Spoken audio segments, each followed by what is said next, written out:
Russia Tomorrow. Imagine for a second that Putin has won the war.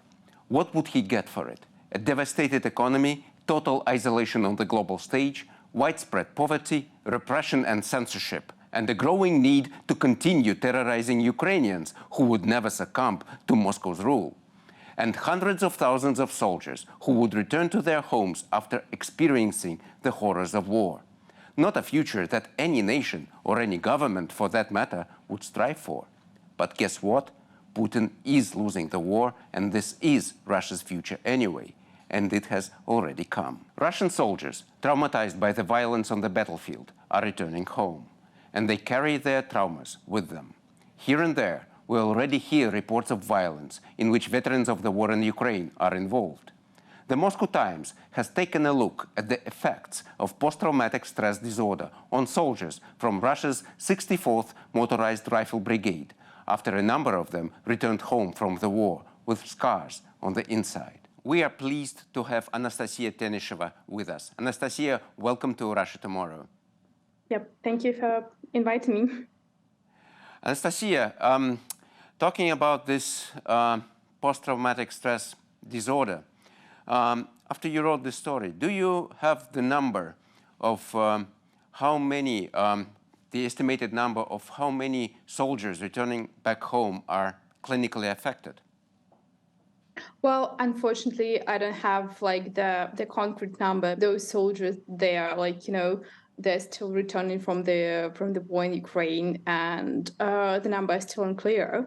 Also, like the defense ministry still is reluctant to give any concrete number about the, like those who have went to Ukraine. So it's still unclear. But at the same time, those who have returned say that they have suffered from those post-traumatic disorder.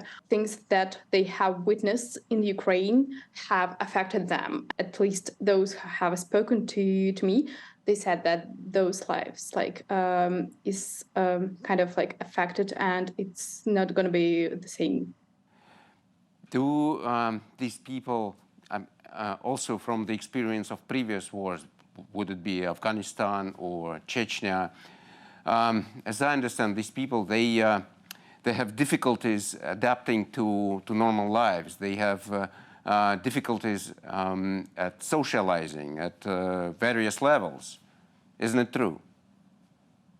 Well, it is true, and also we've sent a number of requests to the Ministry of Defense, and also those soldiers. They told me that they also have been requested the Ministry of Defense, and the ministry promised them to have some kind of support, like psychological support.